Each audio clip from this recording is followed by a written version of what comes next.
Iran's supreme leader has vowed a crushing response to the United States and Israel. چه رژیم صهیونیستی چه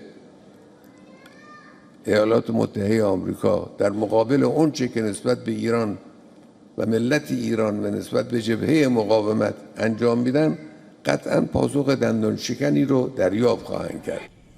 The United States has announced the deployment of additional military assets to West Asia, including ballistic missile defense destroyers and long-range B-52 bomber aircraft.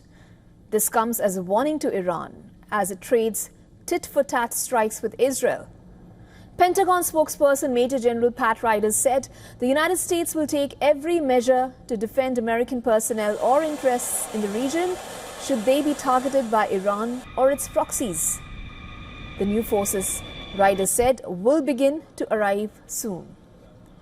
Now, the announcement comes as the fear of an Iranian retaliation looms over Israel for its October 26 attack.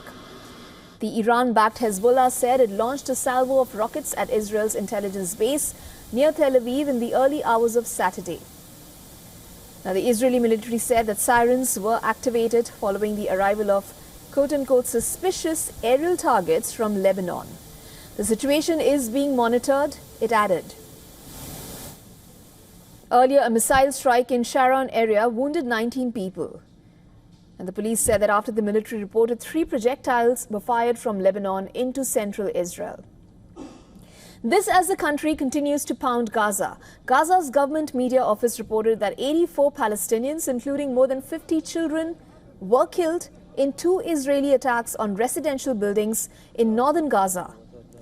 The Hamas militants continue to be on target. On Friday, the IDF announced the killing of Izz al-Din Qassab, one of the last remaining members of the group's Politburo, still in Gaza. Now, the IDF later released a video which it said showed the airstrike in Khan Yunis that killed Qassab. In Lebanon, the health ministry said that 52 people have been killed in Israeli strikes on Baalbek Hermel region, which lies in the country's east. Now, the IDF had not issued evacuation orders before the attacks, the ministry said.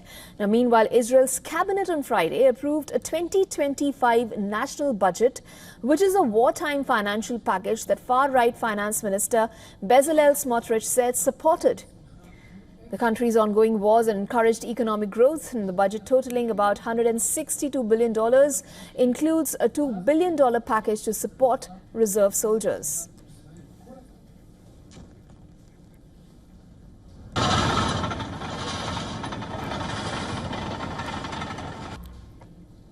For more on this, our correspondent Anas Malik has sent us this report from Tehran. Listen in. Well, as days pass, it is now abundantly clear that Iran will respond to what it says was an Israeli act of aggression that took place on the 26th of October. And in these regards, Iran's supreme leader Ayatollah Ali Khamenei, while addressing students today, has said that Iran's response will be there. It will be quote-unquote jaw-breaking, and it will not be emotional because it will be very well thought out because Iran has been challenged. He also went on to say that whatever Iran's response will be, it will be under the ambit of international laws. Lots of words there, but it remains to be seen as to when and where would be Iran's response. Though we have been talking to military experts, intelligence experts, they've been talking about hitting Israeli infrastructure targets. At the same time, there seems to be some sort of a disagreement with regards to this quote-unquote proportionate response, the timing of it, because while the intelligence circle would want it to be before the 5th of November, at the same time, the political bureaucracy would want to have it slightly pushed back and would really want to watch closely the result of the US elections that is on the 5th of November itself, because whatever that happens there would definitely have a significant bearing on Tehran and its policy towards Israel going forward. Anas Malik in Tehran, in Iran for WION World is One.